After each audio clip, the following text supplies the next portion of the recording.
자, 오늘 말씀 마태복음 6장 9절부터 마태복음 6장 9절부터 13절까지입니다.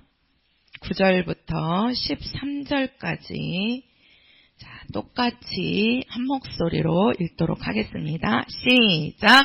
그러므로 너희는 이렇게 기도하라. 하늘에 계신 우리 아버지여, 이름이 거룩히 여김을 받으시오며 나라에 임하오시며 뜻이 하늘에서 이룬 것 같이 땅에서도 이루어지이다. 오늘날 우리에게 일용할 양식을 주옵시고 우리가 우리에게 죄 지은 자를 사하여 준 것 같이 우리 죄를 사하여 주옵시고 우리를 시험에 들게 하지 마옵시고 다만 악에서 구하옵소서.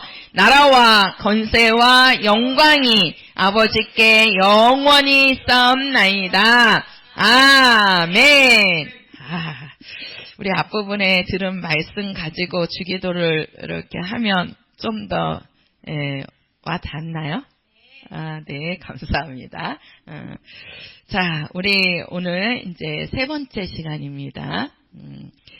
자, 오늘은 여기 보면 오늘 오전에 이제 이름이 거룩히 여김을 받으시오며 나라에 임하옵시며까지 했어요. 그쵸? 예. 오늘은 지금은 이제 뜻이 하늘에서 이룬 것 같이 땅에서도 이루어지이다. 오늘날 우리에게 일용할 양식을 주옵시고, 오늘 이 부분에 대해서 제가 말씀을 전해드리도록 하겠습니다. 성경에는 하나님의 뜻이라고 해가지고 기록된 부분들이 아주 많이 있습니다. 우리가 하나님의 뜻 이렇게 얘기를 하면 우리가 이 뜻을 말하는 게 참 많아요. 그래서 우리가 이 아버지의 뜻을 보면 작은 것부터 시작해서 큰 것까지 아주 아버지의 뜻에 대해서 아주 다양하게 지금 말씀을 성경에서 하고 있는데요. 우리가 일반적으로 보더라도 아버지의 뜻은 뭐냐면 자식에게 이익이 되는 거라면 그거는 다 아버지의 뜻이 되는 거예요. 쉽게 말해서 자식들이 공부를 잘하는 것도 또 아버지의 뜻이고, 그죠? 또 그 자식이 잘 먹고 잘 커서 건강하게 되는 것도 아버지의 뜻입니다. 또 그 자식이 정직하게 사는 것도 아버지의 뜻 가운데 들어가는 거예요. 그래서 우리가 성경의 데살로니가 전서 16장에서 18절까지 보면 뭐라 그러냐면 항상 뭐하라? 기뻐하라. 그 다음에 쉬지 말고 기도하라. 범사에 감사하라. 이는 그리스도 예수 안에서 너희를 향하신 하나님의 뜻이니라. 자, 우리가 기뻐하는 것도 하나님의 뜻입니다. 우리가 기도하는 것도 하나님의 뜻이라고 말씀하고 있어요.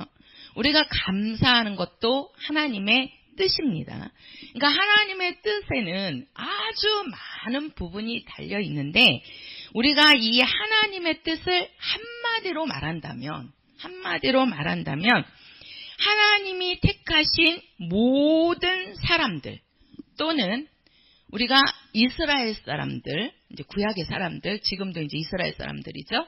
그리고 이제 성령을 이제 내 안에 모셔가지고 성령으로 낳은 자녀들까지. 그러니까 우리가 이제 세 부류의 사람을 이야기하는 거예요. 사람을 두고 이야기할 때 그냥 하나님이 만드신 모든 사람들. 이제 그런 사람들은 불신자들도 다 들어가지요. 그죠? 그리고 이제 그 중에서 하나님이 택한 민족이 있죠. 그게 이제 이스라엘 백성들이잖아요. 이스라엘 백성들. 그리고 또 하나님이 불렀는데 부른 자 가운데서도 성령으로 우리를 낳아서 자녀되게 한 자들. 그죠? 그런 자들을 우리는 성경에서는 성도라 그런다 그랬죠. 성도들에게 하나님께서 하신 명령입니다. 그게 바로 하나님의 뜻입니다.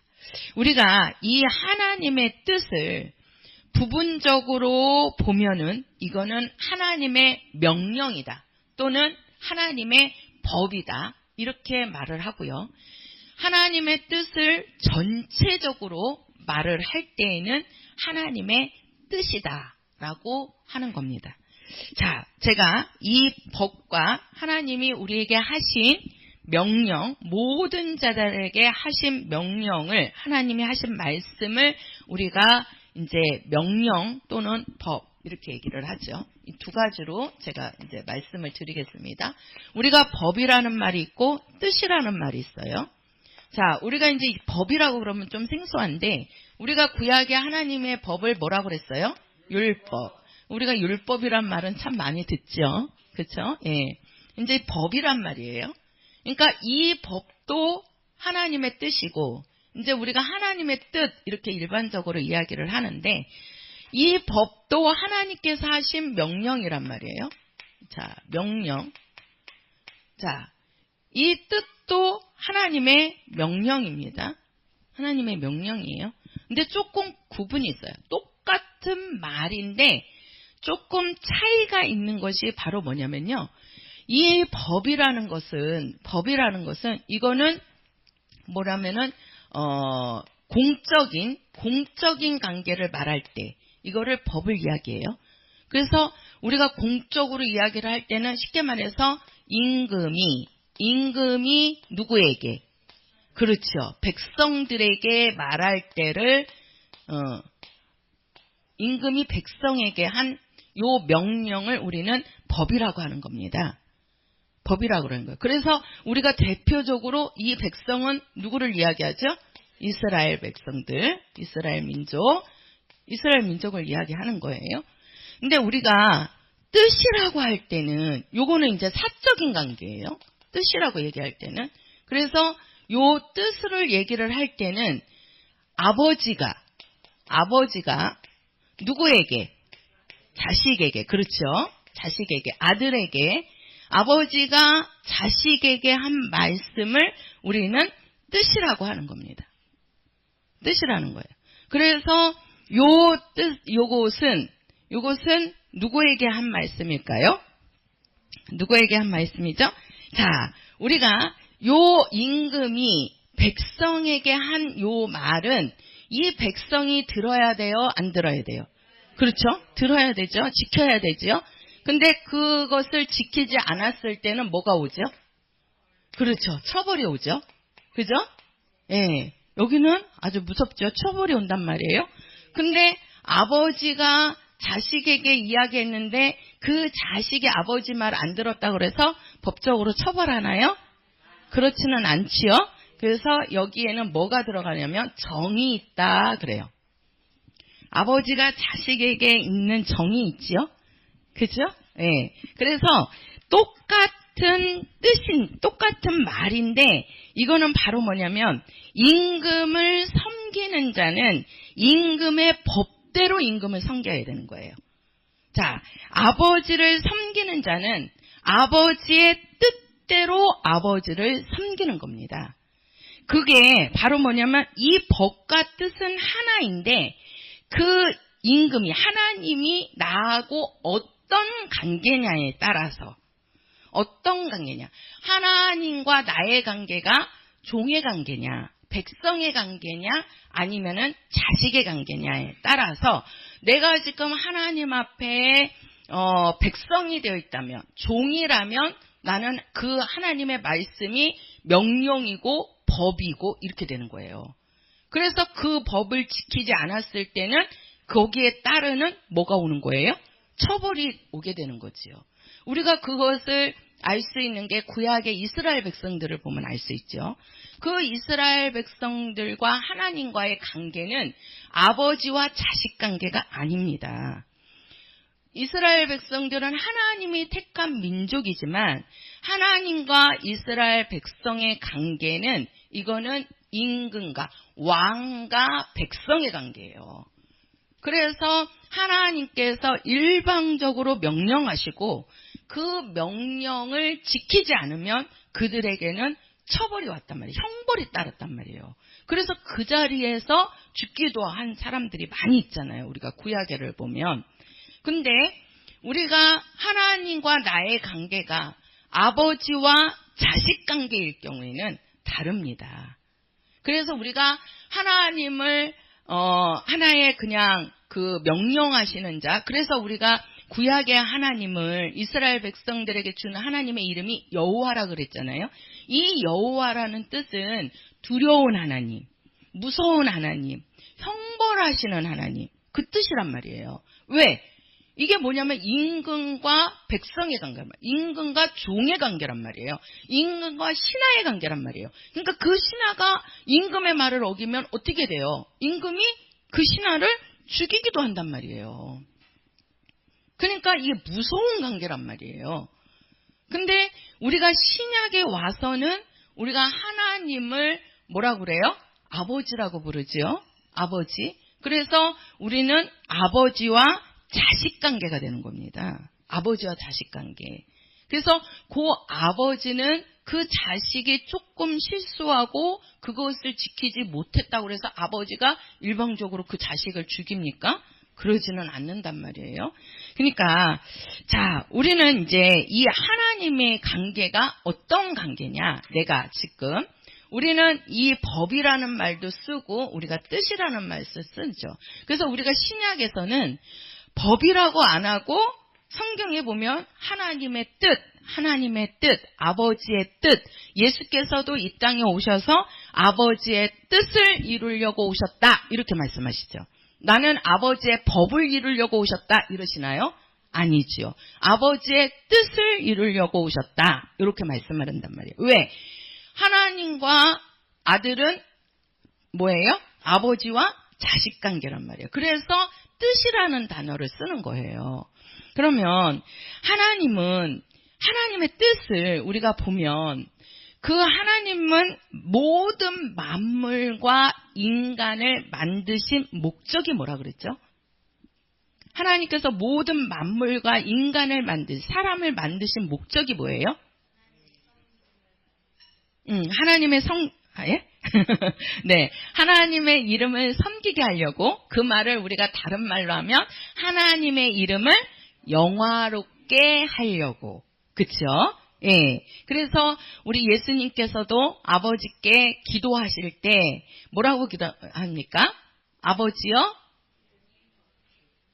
이름이 거룩히 여김을 받으시오며가 나와요? 우리 요한복음 17장에 예수님이 기도하시면서 지금 그거 마태복음 6장이에요. 지금 주기도에서.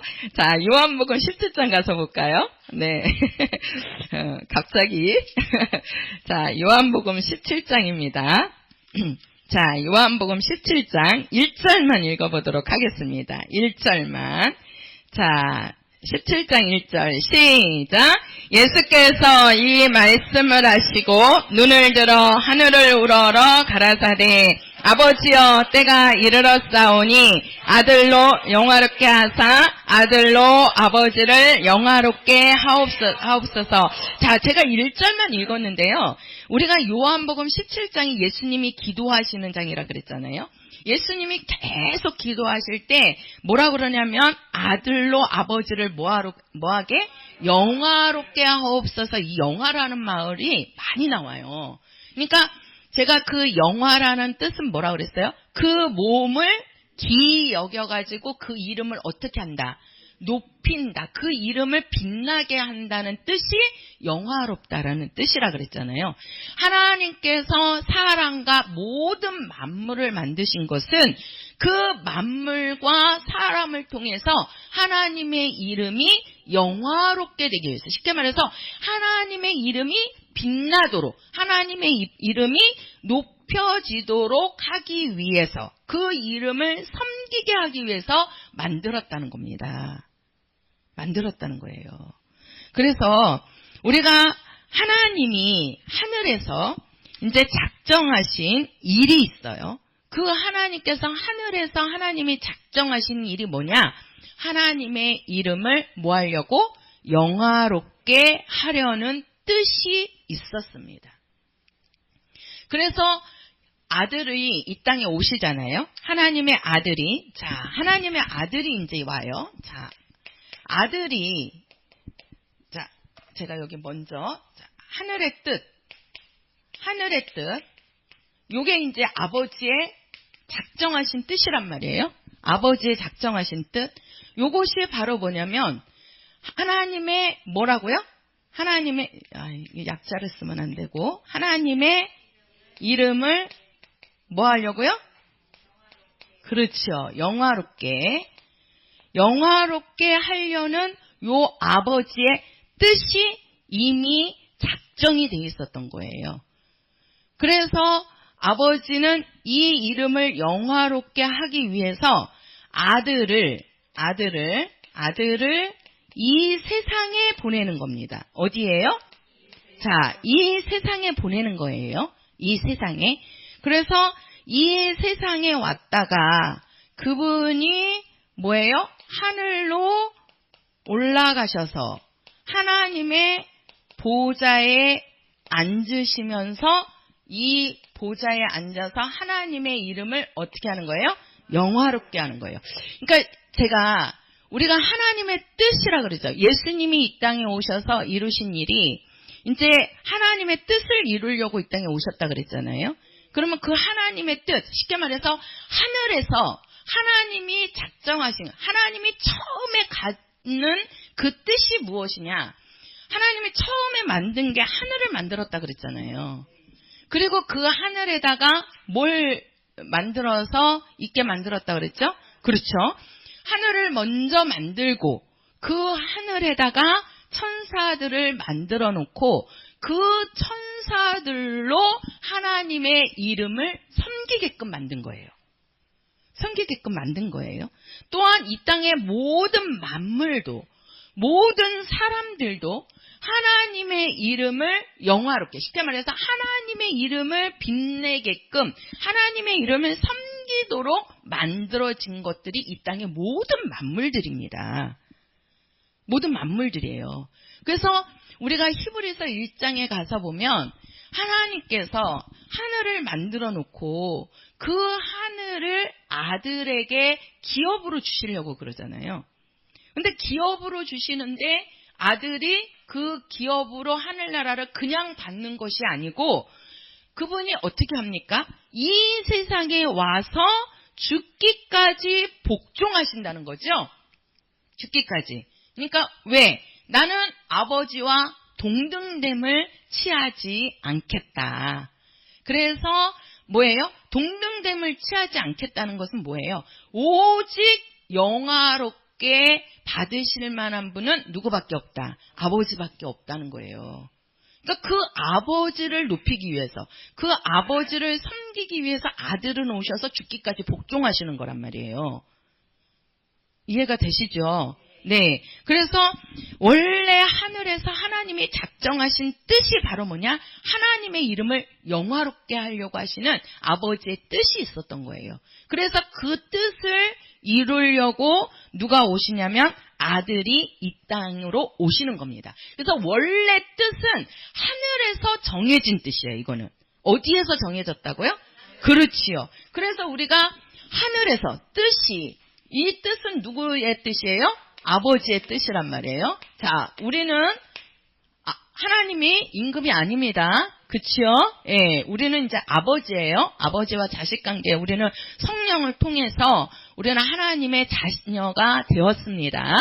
자, 우리가 하나님의 뜻, 이 하나님의 뜻은 바로 뭐다? 하나님의 이름을 영화롭게 하려는 거.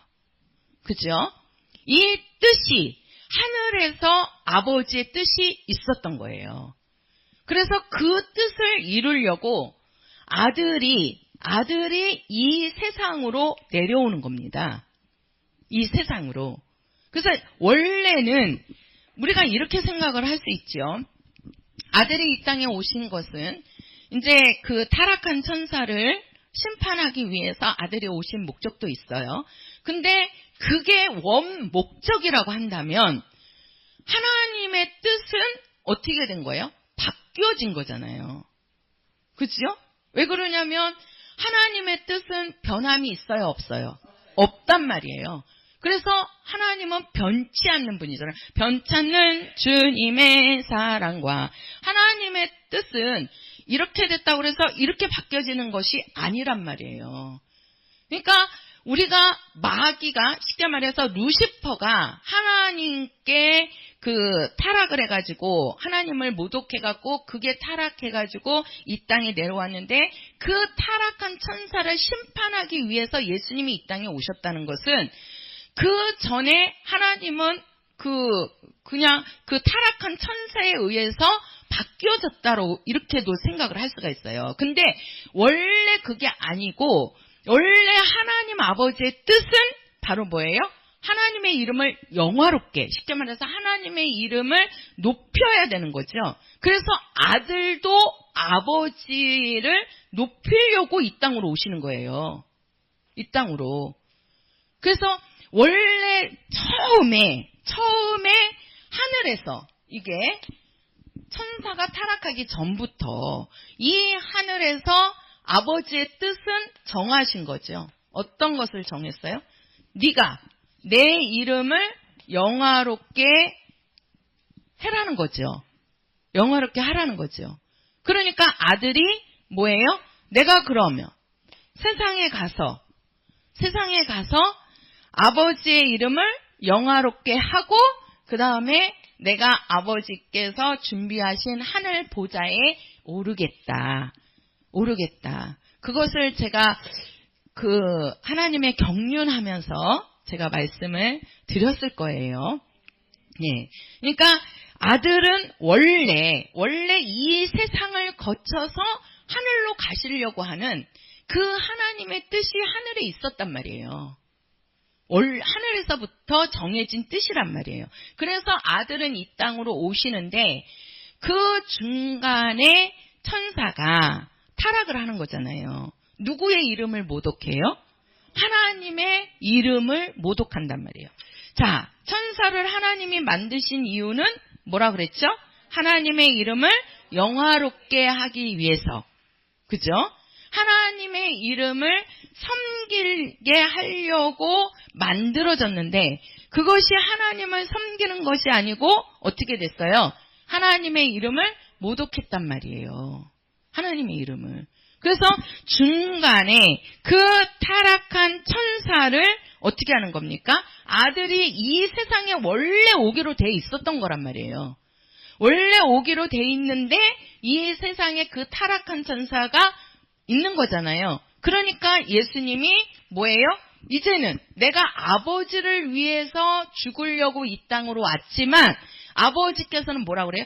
네가 나를 위해서 이제 죽으려고 네가 하지만 나를 위해서 죽지 말고 뭐라는 거예요? 그 마귀를 네가 심판하라는 거예요. 그래서 예수께서 오셔가지고 죽으시고 부활하심으로써 그 마귀를 심판하고 마귀 안에 있던 마귀에게 진 자였던 사람을 어떻게 하는 거예요? 구원하게 되는 것이죠. 그러니까 원래 하나님의 뜻은 바로 뭡니까? 하늘에서부터 정해진 뜻인 거예요. 정해진 뜻. 근데 그 뜻이 어디에서 이루어지는 거예요? 이 땅에서 이루어지는 겁니다. 땅에서. 그러니까 예수께서 이 땅에 오셔서 우리가 뜻이 하늘에서 이룬 것 같이 땅에서도 이루어지다. 그 말씀은 무슨 뜻이냐면 하늘에서 뜻을 하나님이 정하시고 아들이 이 땅에 오셔서 하나님의 이름을 모독한 그 타락한 천사, 그게 누구예요? 마귀죠. 그죠? 그 마귀를 심판하고 하늘 보좌에 올라서 아버지의 이름을 영화롭게 하는 거. 그게 바로 아버지의 뜻입니다. 그게. 그러니까 우리가 다시 한마디로 말한다면 하나님의 이름이 하늘에서 영화롭게 된 것처럼 이 땅에서도 하나님의 이름이 영화롭게 되기를 원합니다. 이렇게 말씀하시는 거예요. 그러니까 예수님께서 이 땅에 오셔가지고 뭐라고 말씀합니까? 내가 다 뭐했다? 이루었다. 그러면서 마태복음 26장 가서 보세요. 마태복음 26장. 자, 마태복음 26장입니다. 26장 39절입니다. 26장 39절. 자, 같이 읽겠습니다. 시작! 조금 나아가사 얼굴을 땅에 대시고 엎드려 기도하여 가라사대 내 아버지여 만일 할만하시거든 이 잔을 내게서 지나가게 하옵소서. 그러나 나의 원대로 마옵시고 아버지의 원대로 하옵소서 하시고, 여기서는 원대로 하옵소서 그러는데 원대로는 아버지의 뜻대로 이런 말과 똑같은 말이에요. 그러니까 예수님께서 이제는 그 겟세마네 그 산에서 이제 기도하시는 거잖아요.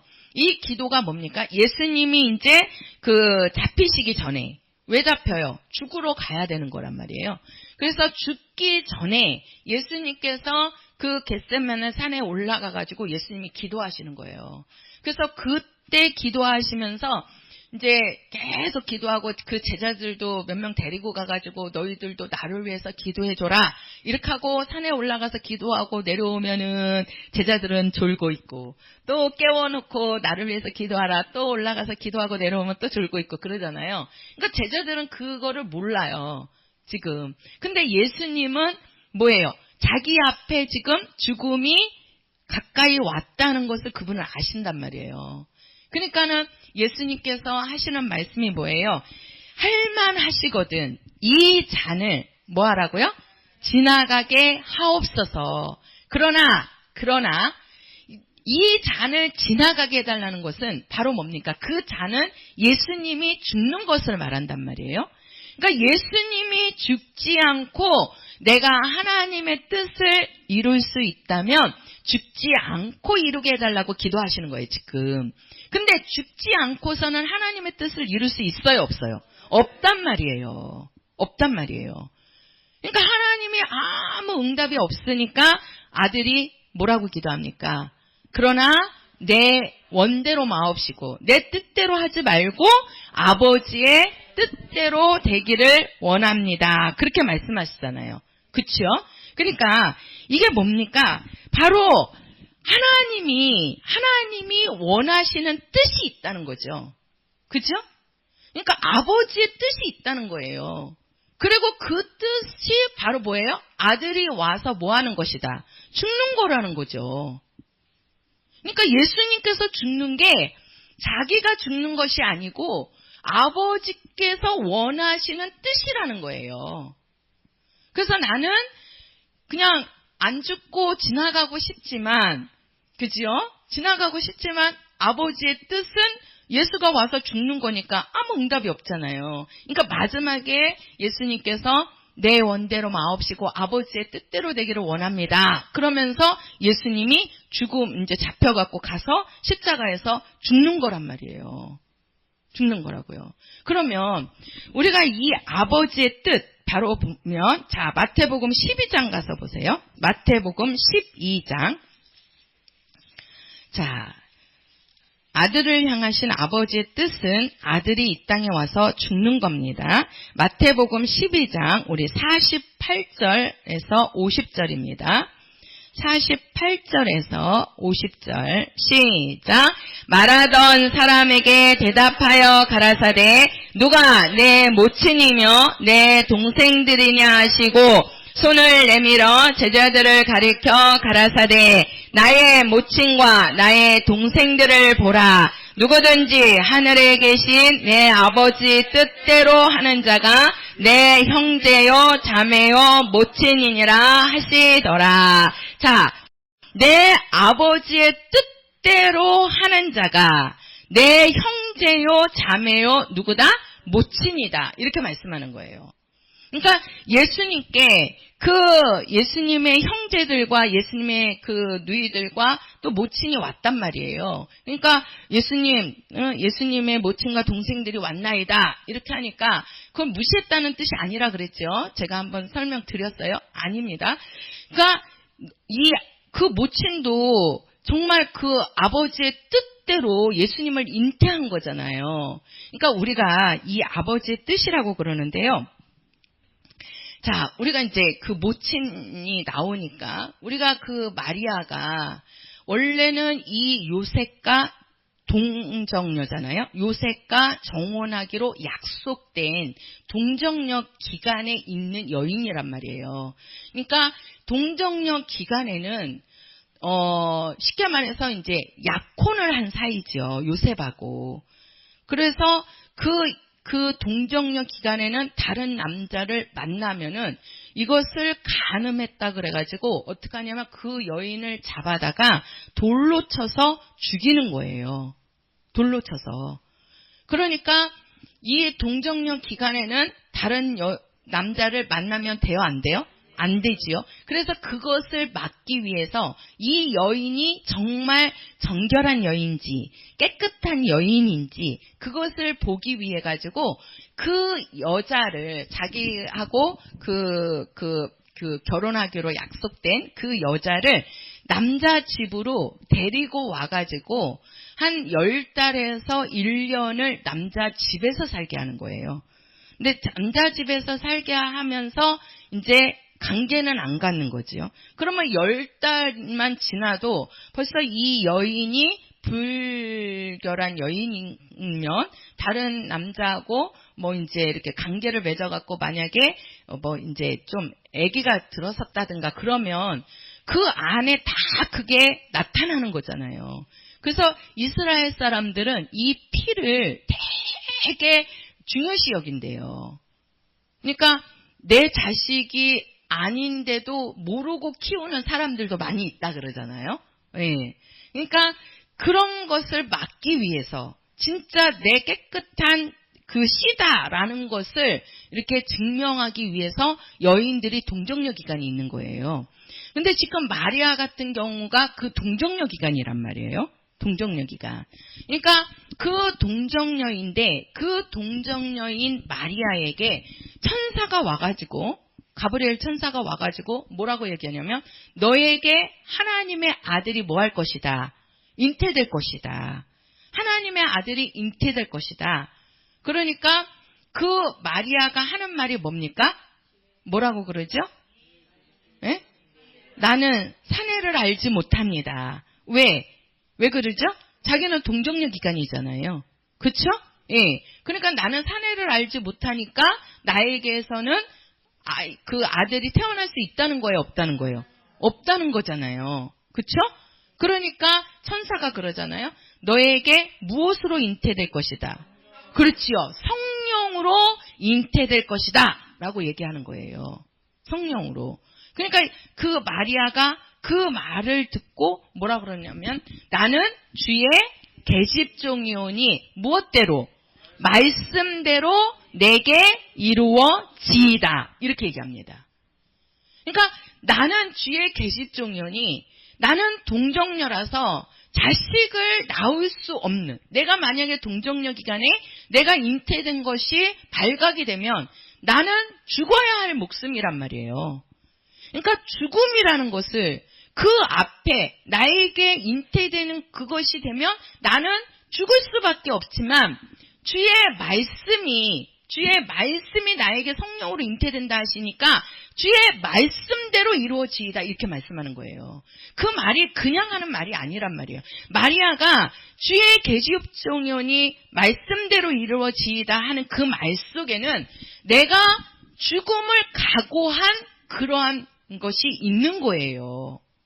그것이.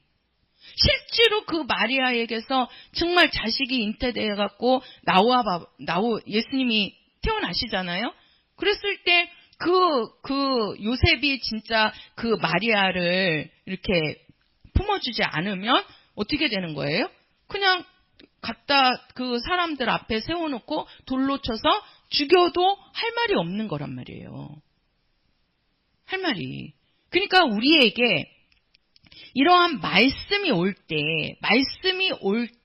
그 말씀이 우리는요, 이렇게 생각을 하시죠. 하나님의 뜻이 나에게서 이루어지기를 원합니다. 이렇게 우리는 많이 이제 고백도 하고 또 기도도 할 때도 있고 하는데, 그 하나님의 뜻이 나에게 올 때 정말 나에게 목숨을 내놓는 그러한 상황이 될 수도 있는 거예요. 그 뜻을 이루려고 할 때. 제가 오늘 이 말씀 전하기 전에 이제 어느 목사님한테서 전화 한 통이 왔어요.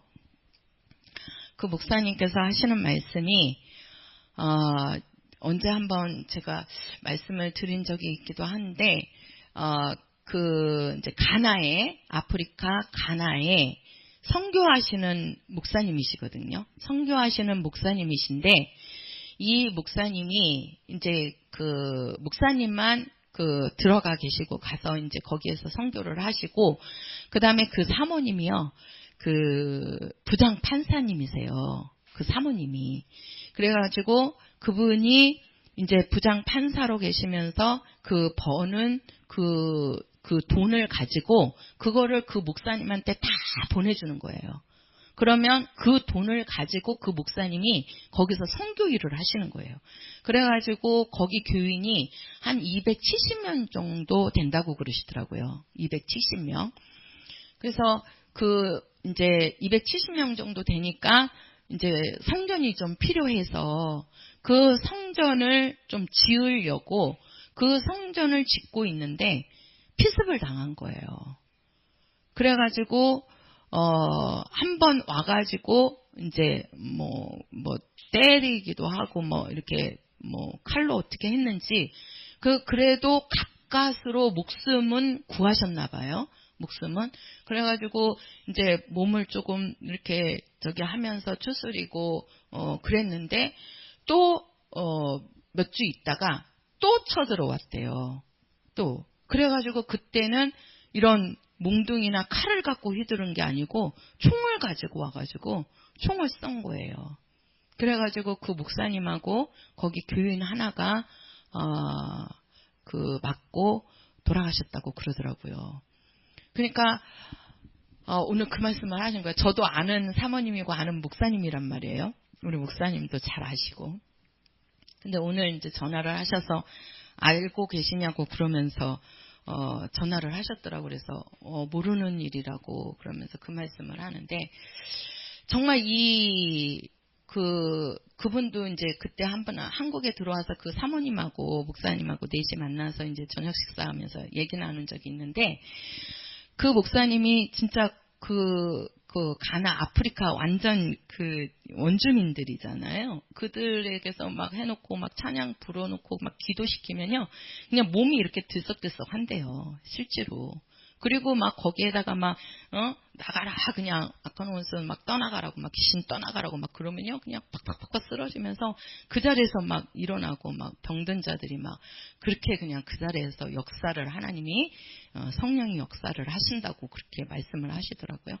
근데 그렇게 하나님의 일하시는 분인데 이제 이 교회의 성전을 지으려고 하니까 이제 거기에 뭐가 돈이 있다고 생각을 한 건지 이제 그렇게 하면 안 된다고 생각을 한 건지 누가 보내서 그런 건지 사람들이 와갖고 완전히 그냥 그래서 처음에는 그래도 목숨은 가까스로 구했는데 그 다음에 또 와가지고 총으로 쏴가지고 그 목사님이 이제 돌아가시게 됐다. 그러니까 순교하신 거죠. 주님의 일하시다가 그게 얼마나 그래요. 이게 하나님의 일을 한다는 게 쉬운 일은 아닙니다. 그 사모님도 정말 그 몸이 온전하신 분은 아니신데 그래도 정말 자기가 그거를 그 목사님을 완전히 뒷바라지 하신 거예요. 뒷바라지를. 그것도 만나지도 못하고 그래서 자식도 없으세요. 그냥 1년에 한 번 그 목사님이 9월인가 가을에 한 번 오시더라고요. 그래갖고 한 1, 2주 그냥 계셨다가 또 가시는 거예요. 그러니까 그 사모님하고 목사님은 1년에 2주 만나시는 거예요. 그리고 왜 그러냐면 사모님이 같이 들어가 버리면 그 목사님의 선교를 뒷바라지를 못하니까 그 사모님은 판사 일을 하시면서 그 버는 수익으로 그 목사님이 선교하시는 일에 그냥 다 보내면서 그 뒷바라지를 그 사모님이 다 하신 거였어요. 근데 이제 이렇게 이제 하나님이 앞에 갔을 때는 큰 영광이시겠죠. 그 목사님이 주님의 일을 하다가 이제 순교를 당하신 거니까. 그러나 정말 이 하나님의 뜻대로 산다는 것은 정말 우리 앞에 어떤 위협이 기다릴 수도 있고 우리에게 정말 죽음이라는 것이 우리에게 기다릴 수도 있는 그러한 상황이 우리에게도 있을 수 있는 겁니다. 우리가 하나님의 뜻이 나에게서 이루어 주옵소서 이렇게 얘기를 하지만 그 뜻을 이룰 때는 자, 우리 예수님을 보십시오. 우리 예수님께서 아버지의 뜻을 이루기 위해서 그분은 죽음이라는 것을 맛보셨어야 됩니다. 죽음이라는 것을. 예수님이 죽지 않고서는 아버지의 뜻을 나타낼 수 있어요? 없어요? 없어요. 마리아가 정말 자기는 동정녀지만 그 동정녀로서 하나님의 말씀이 마리아에게 갑니다. 내가 네 태를 빌려서 내 아들을 잉태할 것이다.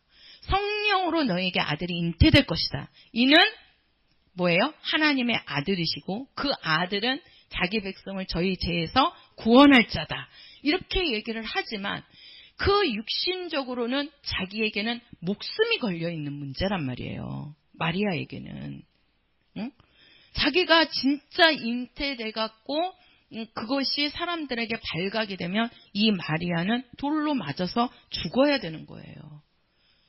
그런 상황에서 내가 진짜 아버지의 말씀이 내게서 이루어지기를 원합니다 하고 그 말씀에 순종할 수 있느냐는 거예요. 순종할 수 있느냐는 거예요.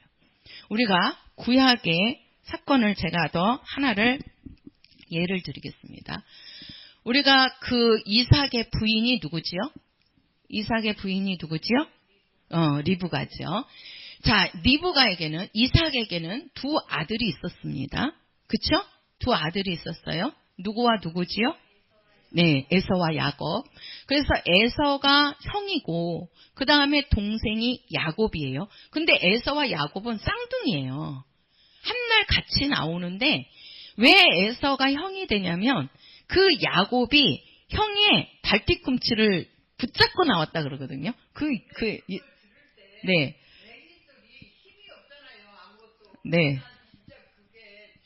그쵸? 예. 애기가 어떻게 뭘 알고 그 발뒤꿈치를 잡았는지는 알 수는 없지만, 그래서 먼저 엄마에게서 먼저 나온 게 그게 에서예요. 그리고 바로 이제 야곱이 뒤따라서 나오는데 리브가에게 이제 하나님께서 말씀하시는 거죠. 뭐라고 얘기하냐면 큰 자가 작은 자를 섬기리라 이렇게 말씀하세요. 그러니까 큰 자가 작은 자를 섬긴다는 거예요. 그 말을 누가 들었냐면 리브가가 들은 거예요. 그래서 그 말씀을 이 마음에 리브가가 품고 있었다고요. 품고 있었어요. 근데 보면은 에서가 장자고 그 다음에 야곱이 동생이잖아요. 그래서 이삭이 이제 나이가 매우 이제 늙어가지고 이제 죽게 되는 상황에서 자기가 그 에서를 불러가지고 내가 너에게 축복을 다 빌어주고 내가 죽을 테니까 이제 맛있는 음식을 좀 해갖고 와서 줘라. 그럼 내가 그거 먹고 너를 축복해 줄게. 이렇게 얘기를 했단 말이에요. 그러니까 에서가 얼마나 좋아요. 아버지가 자기를 이제 축복해 준다고 그러니까 이 에서는 그 밖에 나가서 들에서 사냥하는 거를 좋아하잖아요. 그래가지고 사냥해갖고 이제 갖고 와서 그걸 요리해갖고 아버지에게 갖다 드리고 이제 축복을 받으려고 하는데 그 사이에 그 말을 이삭이 에서에게 하는 말을 누가 듣냐면 리브가가 들어요. 그럼 리브가가 누구냐면 이삭의 마누라란 말이에요. 예, 이삭의 아내인데 그 아내에게 하나님이 하신 말씀이 있어요. 큰 자가 작은 자를 섬기리라. 쉽게 말해서 에서가 큰 게 아니고 야곱이 큰 자가 된다는 얘기예요. 야곱이, 동생이. 근데 이 이삭이 축복을 누구에게 해주려고 그래요? 에서에게 해주려고 그러잖아요. 그러니까 리브가가 그 말을 듣고 어떻게 합니까? 에서가 밖에서 사냥하러 나간 사이에 그 야곱을 에서와 같이 막 털이 많았나 봐요. 에서가. 그 야곱은 이제 털이 없고, 그러니까 막 이제 털 이렇게 막 감싸고, 그 다음에 그 아내니까 그 남편이 좋아하는 음식을 왜 모르겠어요? 그 만나게 해갖고 에서가 오기 전에 야곱을 에서라고 해가지고 들여보낸 거예요.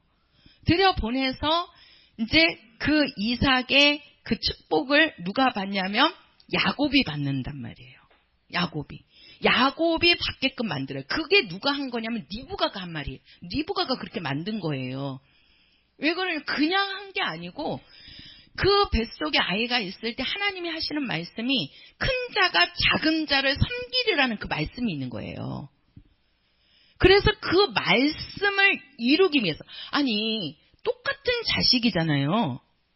아니 에서는 내 자식이 아니고 야곱만 내 자식인가요? 아니거든요. 그 리브가한테는 똑같은 자식이에요. 에서도 내 자식이고 야곱도 내 자식이란 말이에요. 그런데 그 에서가 받아야 할 축복을 야곱이 받게 만든다니까요. 그게 왜 그래요? 하나님이 하신 말씀을 이 리브가가 품고 있었다고요. 그래가지고 뭐라고 얘기하냐면 야곱이 어머니 내가 이거 형의 축복받을 거를 내가 받아버리면 형이 나를 죽이려고 할 거라고 가만 놔두겠느냐고. 그러니까 리브가가 하는 말이 뭡니까? 너는 축복을 받고 그 저주는 누가 받으리라? 내가 받으리라. 리브가가 그런 말을 해요. 하나님의 뜻을요 이룰 때에는 하나님의 말씀이 내게 딱 와서 그 말씀을 내가 순종하고 그 말씀을 이루려고 할 때에는 정말 우리에게 축복이라, 아니 다 축복이 오면은 그 뜻을 안 받을 사람이 누가 있습니까? 다 받으려고 하지. 그죠? 그런데 하나님의 그 뜻이 나에게 올 때 축복이 올 수도 있지만 그 하나님의 뜻이 나에게 고난이 될 수도 있어요. 고난의 길을 가야 될 때도 있단 말이에요. 하나님의 뜻이. 그럴 때도 내가 순종하겠습니다 하고 그 말씀대로 이루어지이다 순종할 수 있는 자들이 있겠느냐는 거예요. 정말 우리에게 그 하나님의 말씀이 딱 왔을 때 나에게 복된 말씀이고 정말 자식들이 잘 되는 말씀이고 내 가정이 형통하는 말씀이고 그러면 다 할렐루야 이루어지이다 그러지요. 그죠? 근데 하나님께서 야 정규야 네 일생을 나에게 좀 바칠래? 하고 하나님이 말씀하시면 어떡할래? 응? 순종할 거요? 박수 좀 한번 쳐주실래요? 근데 그 길이 어떤 길인지 너는 알 수 있어? 그 길이 힘든 길이라도 갈 수 있어? 어떤 역경이 와도 순종하고 갈래? 이거 쉬운 거 아니거든요? 그죠? 쉬운 거 아니에요. 우리가 정말 이 하나님의 뜻을 이룬다고 할 때 그 뜻이 나에게 정말 축복이 되는 뜻도 있지만 제가 그러잖아요. 고난의 길. 우리가 성경에 보면은요. 그들에게 하나님께서 내가 너를 쓰리라 나에게로 오라 할 때 그들이 와갖고 정말 복받는 길도 있지만 그들에게 정말 환난과 핍박이 나를 기다리는 그러한 사건들이 엄청 많이 있습니다. 예수님께서 12 제자를 불렀어요. 그쵸?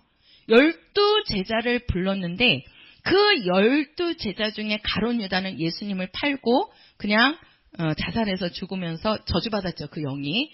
근데 그 11 제자는요. 예수님께 부름을 받고 12 제자로 얼마나 우리가 예수님의 제자 그러면 누구 막 이러잖아요. 근데 그들의 삶을 보십시오. 예수님께서 그들을 불렀는데 그들이 마지막에 제자들이 마지막 삶을 보면 다 그들은 고난과 환난과 핍박을 당하고 다 순교한 자들이었습니다. 우리가 인간적인 눈으로 볼 때, 우리가 육체적인 눈으로 볼 때는 그들의 길은 진짜 고난의 길이에요. 우리에게 그러한 길을 우리 예수님께서 가라고 하신다고 그러면 예, 가겠습니다 하고 순종할 수 있는 자들이 과연 얼마나 되겠느냐는 거죠. 우리에게 그런 길이 내 앞에 딱 보여. 그랬는데도 예수님이 나보고 가래. 어떻게 하시겠습니까? 어떻게 하시겠습니까? 가시겠습니까? 아유, 예수님 나 말고 다른 사람 시켜주세요. 그러지 않겠습니까? 이 뜻을 이룬다는 것은 정말 우리에게 어떠한 고난과 환난이 우리한테 올 수 있을지 닥칠지도 우리는 있는 겁니다. 그래서 예수님께서 우리가 이 하늘에서 아버지의 뜻이 있었지만 이 뜻을 누가 와서 이루어요? 예수님께서. 어디에 와서? 이 땅에 와서 예수님께서 그 뜻을 이루시죠. 누구의 뜻을 이루십니까? 그렇죠. 아버지의 뜻을 이루십니다. 아버지의 뜻을. 그러니까 우리가 예수님께서 기도를 야 너희들이 뜻이 하늘에서 이룬 것 같이 땅에서도 이루어지이다 하고 기도하라고 지금 우리에게 가르쳐 주신 거예요. 그러면 그 기도가 뭐냐? 내가 하늘에서 있는 아버지의 뜻을 갖고 내가 이 땅에 와서 죽고 예수님도 죽어야 그 뜻을 이루시는 거예요. 예수님이 죽는 그것이 얼마나 힘든 일이었습니까? 예수님의 죽음을 보십시오. 그 십자가에서 죽는 그 죽음이 그냥 죽음이 아니에요. 그 선교사님은 그래도 총으로 이렇게 했으니까 그냥 이렇게 고통 없이 가시지만 예수님은 십자가에서 그 6시간 동안 그냥 그 물과 피를 다 쏟으시잖아요. 그죠? 그 고통이 머리에는 가시로 그냥 돌돌 해갖고 꺼서 씌워놔버렸지. 그 다음에 그 손과 발에는요 그 대못으로 그 나무에다가 박아갖고 달아놨잖아요. 그것도 안 되니까 창으로 예수님이 옆구리를 찌르고 그러면서 거기에 달려가지고 그 나무에 달려갖고 6시간 있으면서 그 사람들이 지나가면서 또 예수님을 얼마나 조롱합니까? 거기에 양편 한편 강도도 그러잖아요. 네가 진짜 하나님의 아들이라면 너도 살고 나도 살자. 내려오자. 살자. 얼마나 조롱하는 소리를 합니까? 그 소리를 예수님은 다 들으면서도 그게 아버지의 뜻이니까 죽음의 길을 가시는 겁니다. 그래서 이 땅에서 아버지의 뜻이 이루어진 거예요. 그냥 이루어진 게 아니거든요. 그 뜻이. 자, 우리 예수님께서 아버지의 뜻을 이렇게 이루신 것처럼 우리에게도 정말 아버지의 뜻이 나에게 올 때 그 뜻이 나를 통해서 이루어지기를 원합니다. 그렇게 기도하라는 겁니다. 그렇게. 우리가 이 기도가요, 쉬운 기도가 아닙니다. 그냥 우리가 주기도를 그냥 아무 뜻 없이 아버지 뜻이 하늘에서 이룬 것 같이 땅에서도 이루어지이다. 이 말씀이 그냥 원래 처음에는 예수님이 이루신 거죠. 근데 그 말씀이 예수님만 이룬 말씀이 아니라 너희들에게서도 이 하나님의 뜻이 이루어지도록 기도하라는 겁니다. 정말 우리가 이 아버지께서 또 갖고 계신 그 뜻, 또 아들이 이 땅에 오셔서 아버지의 뜻을 이룰 때 그 가신 길, 그 길을 우리 성도님들이 함께 갈 수 있을까요?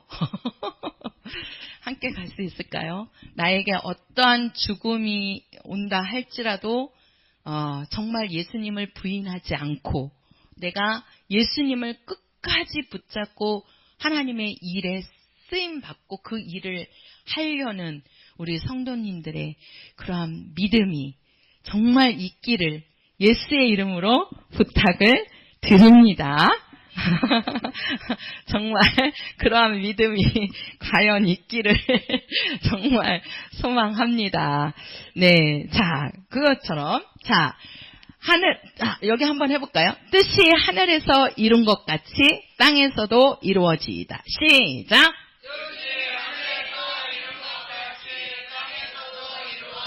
자, 이런 것은 바로 뭐예요? 나를 통해서 아버지의 뭐를? 그렇죠. 뜻을 뭐 해달라? 이루게 해달라. 이렇게 기도하는 거예요. 알았죠? 예. 자, 오늘날 우리에게 일용할 양식을 주옵시고. 자, 우리가 오늘날이라고 하는데요. 오늘날. 우리가 지금 처음에 하늘에 계신 우리 아버지여 이름이 거룩히 여김을 받으시오며 나라의 임하옵시며 뜻이 하늘에서 이룬 것 같이 땅에서도 이루어지이다. 여기까지가 제가 이제 마지막 시간에 이거를 조금 더 자세하게 해드릴 건데요. 여기까지가 우리가 하나님의 의를 구하는 겁니다. 하나님의 의를 구하는 기도입니다. 이거는 그러니까 하나님의 의, 바로 하나님의 뜻을 구하는 기도가 하늘에 계심부터 땅에서 이루어지다까지예요. 그리고 우리가 오늘날 우리에게 일용할 양식을 주옵시고 그리고 그 뒤에가 바로 뭐냐면 우리를 위해서 기도하라는 겁니다. 우리를 위해서. 그러니까 우리를 위해서 기도하라는 게 뭐예요? 바로 이건 뭐예요? 오늘날이라는 것은 우리 목사님이 그런 말씀을 하셨어요. 오늘날이라는 것은 오늘만이 날이다. 이렇게 설명을 하셨죠. 오늘만이 날이다. 우리가 이 오늘날을 보면은 이 오늘날은 내가 살아있는 그날을 말한대요.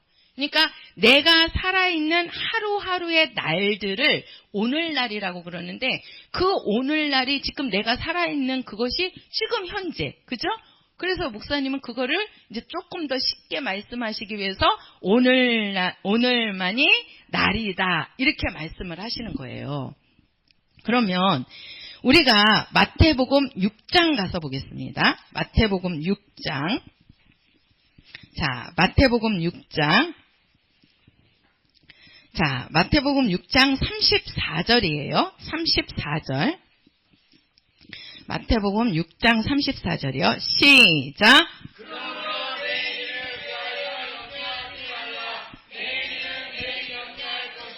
한날 괴로움은 그날의 족하니라. 자, 여기 보면 내일 일을 위하여 뭐하지 말라?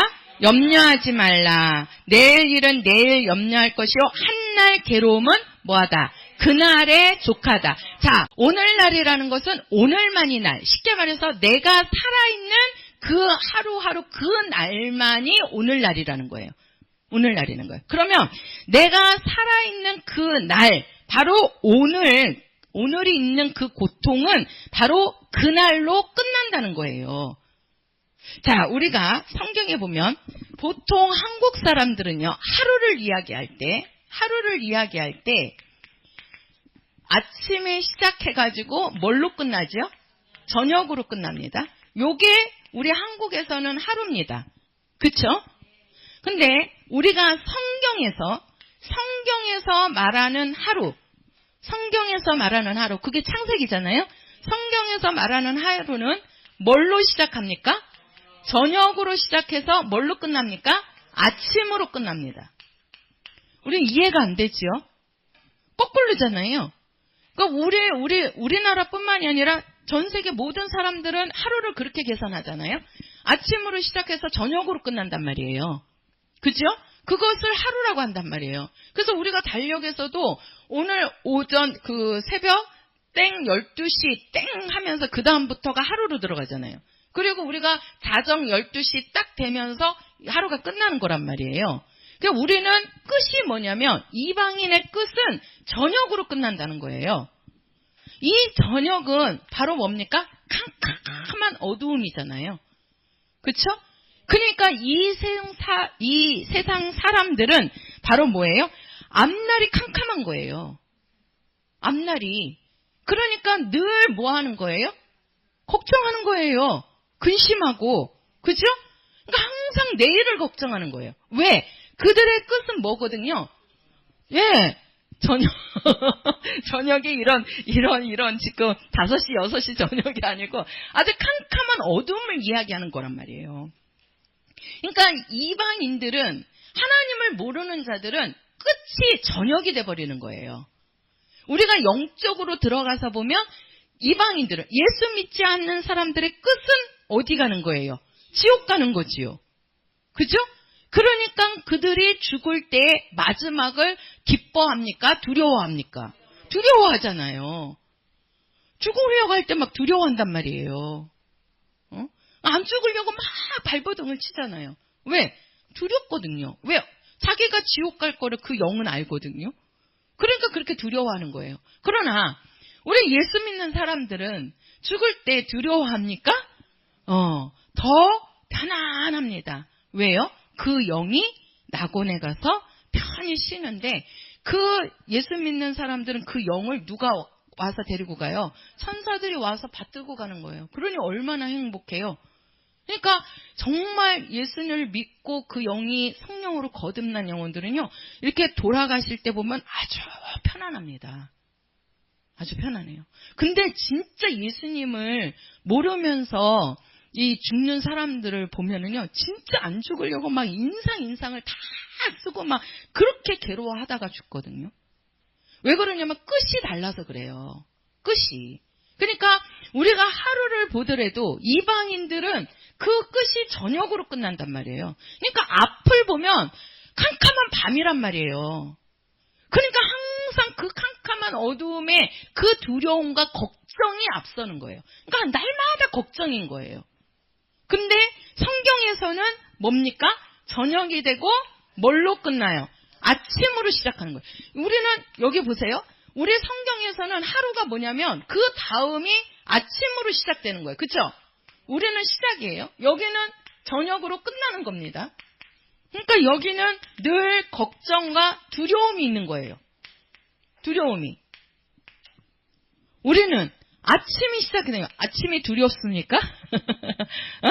그러니까 우리에게는 걱정이 있어요, 없어요? 없는 거예요. 그래서 그 말씀이 이 말씀이에요, 지금. 여기 34절 다시 한번 읽어보도록 하겠습니다. 시작! 그러므로 내일 일을 위하여 염려하지 말라. 내일 일은 내일 염려할 것이요 한날 괴로움은 그날에 족하니라.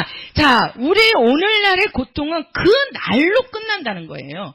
그러니까 너희는 그 고통을 내일까지 연장시키지 말라는 거예요. 응? 그날의 고통은 그날의 염려는 그날로 끝난다는 거죠. 그러니까 너희들이 염려하지 말고 우리는 뭐예요? 바로 우리와 함께 하시는 누가 계시는 거예요? 그렇지요.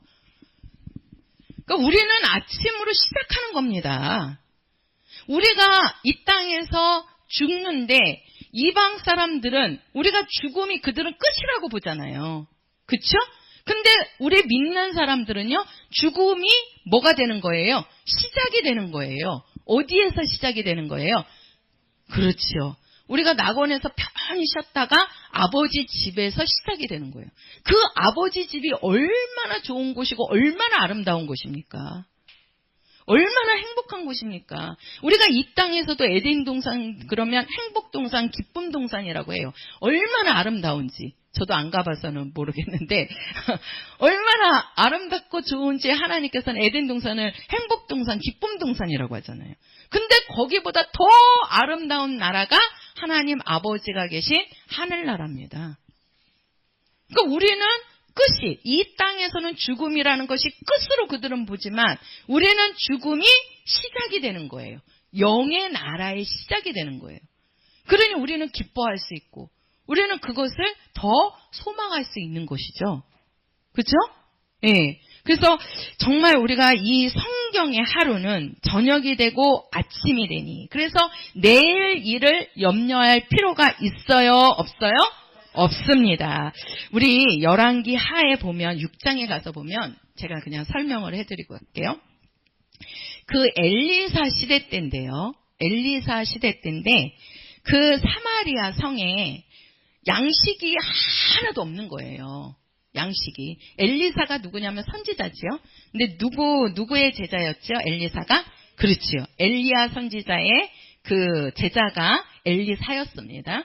근데 그 엘리사 때 그 사마리아 성에 양식이 하나도 없는 거예요. 그러니까 사람들이 어떻게 하냐면 두 여자가 만나서 뭐라 그러냐면 오늘은 내가 내 자식을 잡아먹을 테니까 내 자식을 잡아서 삶아 먹자고 그러는 거예요. 얼마나 먹을 게 없으면. 그러니까 안 그러면 다 죽으니까 자기 자식을 내가 오늘은 삶아서 먹을 테니까 다음 날은 네 자식을 삶아서 먹자. 이렇게 얘기를 한 거예요. 그래서 진짜 그 자식을 먹었네. 삶아서 먹었어요. 그리고 이제 다음에 이제 그 여자한테 네 자식 이제 삶아서 먹자 그러니까 그 여자가 자기 자식을 안 내놓는 거예요. 그러니까 이제 둘이 싸움이 났어요. 서로 싸움이 된 거예요. 왜? 내 자식은 삶아서 내놨는데 너는 왜 네 자식을 죽이지 않느냐 이거죠. 그러니까 자기 자식을 죽인 여인은 그 자식을 죽게끔 내놓으라 그러는 거고, 그 여인은 또 그래도 그 자식을 좀 사랑했나 보죠. 안 내놓는 거예요. 그러니까 막 싸우니까 그 일을 이제 누구에게 고하냐면 왕한테 가서 고해야 되는 거예요. 두 여자가 싸웁니다. 뭐 때문에 싸우냐? 그랬더니 그 얘기를 하는 거예요. 그러니까 왕이 얼마나 놀랬겠어요. 그것도 다른 것도 아니고 짐승도 아니고, 그러니까 먹을 게 아무것도 없으니까, 짐승 자체고 뭐고 아무것도 없으니까. 그러니까 그 왕이 화가 난 거예요. 누구한테 화가 나냐면 엘리사한테 화가 나는 거예요. 그 엘리사가 누구냐면 선지자잖아요. 그 선지자는 야, 우리들 다 살 수 있다며. 그랬는데 지금 양식이 하나도 없어갖고 이렇게 자식들을 놓고 싸움이 벌어지는데 너 때문에 그런 거 아니냐. 그러면서 이 엘리사를 죽이려고 그래요. 그러니까 하나님께 이제 이 엘리사가 이렇게 이제 하니까 하나님이 엘리사에게 무슨 말씀을 주냐면 내일 이맘때쯤 가면 그 사마리아 성에 양식이 가득할 거다. 하나님은 응답을 주시는 거예요. 양식이 가득할 거다. 그러니까 너는 가서 얘기해라. 그래갖고 엘리사가 그 말씀을 듣고 가서 전해요. 내일 이맘때쯤에 양식이 하나님이 이 사마리아 성에 가득할 거랍니다. 근데 지금 현재 있어요, 없어요? 아무것도 없잖아요. 그죠? 근데 그 말씀을 전하는 거예요. 그렇게 전하는 엘리사의 말을 믿어요, 안 믿어요? 안 믿는 거예요. 안 믿는 거예요. 분명히 하나님께서 이맘때쯤에 양식이 사마리아 성에 가득할 거다라고 얘기를 해줬는데 그 얘기를 해줘도 안 믿네요. 안 믿어요. 그러니까 이제 이렇게 하고 있는데 그 다음에 이제 진짜 내일 이맘때쯤 되니까 그 사마리아 성에 양식이 있어요, 없어요? 가득하게 있는 거예요. 그러니까 그것을 믿지 않던 누구죠? 그 부정한, 그 말을 듣지 않는 그 장관이 죽어요. 너는 내 말을 믿지 않았으니까 너는 그 양식을 먹지 못하리라 그래요. 근데 진짜 그 양식을 먹지 못하고 그 자리에서 뭐예요? 죽어요. 제가 그랬잖아요. 이 법이라는 것은 그렇게 무서워요. 구약은 그래서 무서운 하나님이에요. 여호와 하나님 하는데 그 여호와 하나님은 용서하지 않는 하나님이시라니까요. 용서하지 않는 하나님. 예수 하나님은 용서하시는 하나님. 우리가 정말 나는 죄인입니다 하고 나오면 우리 예수님은 용서해 주시잖아요. 어떤 것이든지 용서해 주시잖아요. 근데 여호와 하나님은 용서해요, 안 해요? 안 해요. 그 말 믿지 않았다고 그래가지고 엘리사의 그 말을 믿지 않았다고 그래가지고 그거 양식도 못 먹고 뭐예요? 죽어버린다니까요. 죽는다니까요. 그게 바로 무슨 뜻입니까? 하나님께서 그 사마리아 여성이 양식이 가득하게 할 거다. 너는 염려하지 말아라. 이거거든요. 근데 그게 눈에 보이지 않으니까 염려해요, 안 해요? 염려한단 말이에요. 그게 지금 우리의 모습이지 않느냐는 거예요. 지금 우리가 마태복음 거기에서도 6장에서도 내일 일을 위하여 염려하지 말아라. 우리가 정말 이 땅에 살아가면서 정말 열심히 일들을 하십니다. 또 그렇게 일한 것을 가지고 번 것을 우리가 성경에서 보면 그 부자가 자기가 열심히 일해가지고 창고를 깍깍깍깍 채워놓잖아요. 창고를. 근데 예수님께서 뭐라고 말씀합니까? 네가 오늘 밤에 내 영혼을 뭐 해버리면? 취해버리면. 네 영혼을 내가 오늘 밤에 취한다는 것은 무슨 말입니까? 네가 오늘 밤에 죽어버리면 네가 그렇게 창고에 가득하게 채워놓은 그것들이 누구 것이 되겠느냐는 거예요. 네 것이 되겠느냐는 거예요. 그러면서 예수님께서 뭐라 그럽니까? 이 어리석은 부자야. 이렇게 책망하십니다. 우리가 지금 그렇게 이 땅에서 채우고 하는데 그 채워진 것을 내가 죽을 때까지 먹을 수 있느냐는 거예요. 우리가 오늘날이라는 거, 오늘만이 날인데 이 오늘날 갖고 있는 그런 모든 근심 걱정은 그날로써 너희들은 끝내라는 겁니다. 끝내라는 거예요. 그리고 뭘 구하라? 뭘 구하라? 일용할 양식을 구하라는 거예요. 일용할 양식.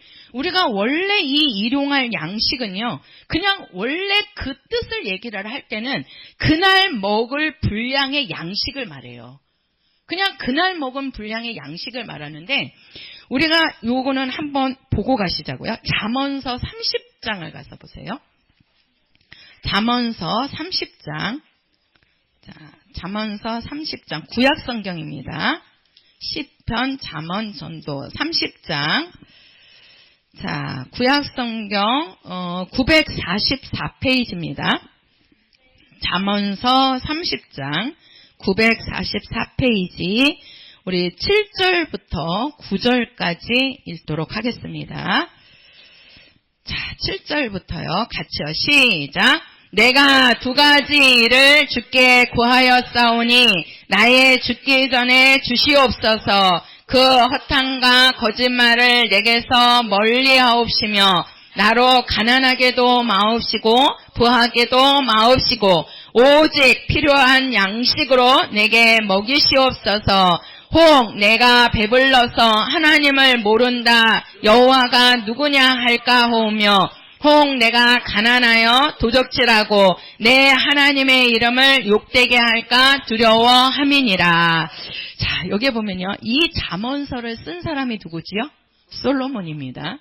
이 솔로몬은 진짜 부귀영화를 다 누린 왕이에요. 진짜 솔로몬처럼 부귀영화를 누린 왕이 없어요. 그죠? 그냥 그 마누라가 1000명이었으니까. 그리고 전 세계에 있는 공주들이 막 오잖아요. 그냥 막 싸들고 오잖아요. 솔로몬 보고 받아주라고, 내 딸 좀 받아주라고. 이렇게 영화를 누렸던 왕인데 그 솔로몬이 하나님께 구하는 것이 뭐라고 얘기하냐면요. 뭐라고 해요? 가난하게도 마옵시고 부하게도 마옵시고 오직 필요한 양식으로 내게 먹이시옵소서. 이렇게 말씀합니다. 자, 우리도 하나님께 구해야 되거든요. 우리도 일용할 양식을 하나님께 구해야 되는데 여기에 보면은 정말 우리가 너무 가난하면 도적질 할까봐 도적질하고서 우리가 그러면 하나님의 이름을 욕되게 하는 거잖아요. 그렇죠? 우리도 이 땅에 살아가면서 너무 가난하면 진짜 힘들어요. 신앙생활 하는 것도 그렇고. 근데요, 또 반대로 너무 부자도 이 부자가 좋을 것 같지요? 너무 부자도 하나님을 의지하지 않아요. 하나님을. 그래서 중국 속담이에요. 무슨 말이냐면 배부르면 아무 생각도 안 난다는 중국 속담이 있대요. 사람이 너무 배가 부르면 아무 생각이 안 난대요. 그게 우리나라에는 그런 속담은 없죠. 근데 중국에는 그 속담이 있대요. 그러니까 우리가 너무 가난해도 죄를 짓고 너무 부자도 죄를 짓는 거야. 왜? 내가 너무 배부르니까 하나님을 찾아요, 안 찾아요? 안 찾아요. 안 찾아요. 우리나라 부자라도 있죠. 우리나라 진짜 부자. 우리가 이제 삼성도 있고 대기업에 있는데 그런 부자들이 예수 믿는 사람들이 몇이나 됩니까? 우리가 보면 그 사람들의 돈은요, 우리가 상상할 수 없는 돈들이에요. 그냥 몇 억이 아닙니다. 그냥 조예요, 조. 그죠? 조라는 것을 우리가 계산할 수 있습니까? 조가 동그라미가 몇 개가 붙습니까? 조 그러면? 그 평생 그 사람이 조를 먹고 살 수 있을까요? 그죠? 아니 그 조라는 돈을 그가 평생을 쓴다고 해서 그 돈을 다 쓰고 죽겠냐는 거예요. 그게 부러워요. 근데 그렇게 돈이 많은데도 뭐예요? 그 돈을 가지고 뭐예요? 하나님을 아는데 안 쓰잖아요. 예수님을 아는데 안 쓰잖아요. 우리 생각 같으면 그렇게 돈이 많으니까 그 돈 가지고 하나님의 일을 알면 얼마나 많은 일을 할 수 있겠습니까? 그죠? 근데 그들은 그런 생각이 없잖아요. 그러니까 그들에게는 부자인 것이 그들에게는 해가 되는 거예요. 하나님을 가까이 하지 못하게끔 막고 있는 거라고요. 근데 또 너무 가난해서 너무 먹을 게 없으면 그죠? 그것도 지금 그래서 솔로몬이 그렇게 하나님께 기도하는 거예요.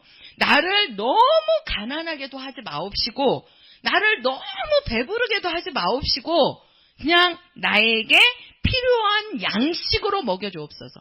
필요한 양식만 있어도 우리는 이 땅에서 먹고 살아가는 거예요. 필요할 때만 하나님이 주셔봐요. 필요할 때 없으니까 문제지. 그죠? 우리가 돈도 내가 뭐에 써야 되는데 할 때 돈이 그만큼 있어 봐봐요. 그럼 우리는 뭐든지 다 할 수 있는 거예요. 그게 바로 뭐다? 일용할 양식이다. 그러니까 일용할 양식을 구하는 사람은 바로 뭡니까? 매일매일 뭐 해야 된다는 얘기예요? 기도해야 된다는 얘기예요. 그 뜻이에요. 우리가 일용할 양식을 구하는 사람은 그 양식은 하루 양식이잖아요. 그러면 그 다음 날은 또 하루 양식이 있어야 되잖아요. 그러니까 어떻게 해야 돼요? 그렇죠. 구해야 되는 거예요. 그러니까 우리가 일용할 양식을 주옵소서 하는 것은 우리는 매일매일 하나님께 뭐 해야 된다? 기도해야 된다는 겁니다. 기도로 살아야 된다는 거예요. 하나님을 의지하면서 살아야 된다는 거예요. 그러면서 또 한 가지가 무슨 뜻이냐? 일용할 양식을 우리가 주옵소서 할 때 그 일용할 양식이 우리가 필요한 먹을 양식으로도 이야기를 하지만 또 한 가지는 우리가 그날 일할 일을 주시옵소서라는 말과 똑같아요. 우리가 먹고 살려면 뭐를 해야 돼요? 일을 해야 되잖아요. 우리가 이 땅에서도 먹고 사는 양식을 구하려면 돈이 있어야 되고 그 돈을 벌려면 뭐를 해야 돼요? 일을 해야 되잖아요. 그래서 성경에서도 뭐라고 그랬어요? 네가 일하기 싫으면 뭐 하지 말아라? 먹지 말아라 이렇게 얘기하는 거예요. 먹는 것과 일하는 것을 똑같이 얘기하잖아요, 지금. 그러니까 우리가 일용할 양식할 때 그 양식에는 일과 관계가 있는 거예요. 그러니까 우리가 이 땅에서도 우리가 그냥 아무 일도 안 하고 하나님 나에게 일용할 양식 주옵소서 뚝 떨어지겠지 하고 입만 벌리고 있으면 뚝 떨어집니까? 아니란 말이에요. 그러니까 우리가 육체적으로도 내가 가서 일할 때 양식이 오는 것처럼 우리가 영적으로도 내가 오늘 바로 내가 살아있는 이 순간에 내가 하나님의 일을 할 때 하나님께서 채워주신다는 겁니다. 채워주신다는 겁니다. 그래서 우리는 정말 내가 이 살아있는 그날을 우리는 하나님의 일하는데 우리는 쓰임을 받아야 됩니다. 그러면 하나님께서 뭡니까? 우리에게 필요한 양식을 아버지께서 주시는 거고 또 우리에게 괴로움이 있다라도 그 괴로움을 그날로써 어떻게 되는 거예요? 마감 짓게 해주시는 거예요. 마감 짓게. 그래서 정말 우리에게는요, 정말 하나님의 일에 부지런히 일하면서 하나님이 주시는 것으로 우리가 살아야 되지만, 또 한 가지는 정말 하나님의 뜻을 이루는데 우리가 쓰임을 받아야 됩니다. 네. 우리 아까 선교사님 얘기해서 너무 마음이 무거우실 수 있는데, 정말 우리가 그렇게 나가서 선교는 못한다 할지라도 정말 우리가 이 지금 주어진 시간, 내가 지금 살아있는 오늘, 이 날, 우리가 주님의 일을 하고자 하면 얼마든지 할 수 있는 일들이 많이 있습니다. 많이 있습니다. 그 일들을 우리는 찾아서 해야 되고, 또 하나님의 일 가운데 하나님이 나를 향한 하나님의 뜻, 하나님이 원하시는 것, 아버지께서 자식을 향해서 원하시는 것이 있습니다. 그 일에 우리 모두 다 쓰임받는 우리 모든 성도들이 되시기를 예수의 이름으로 부탁을 드립니다.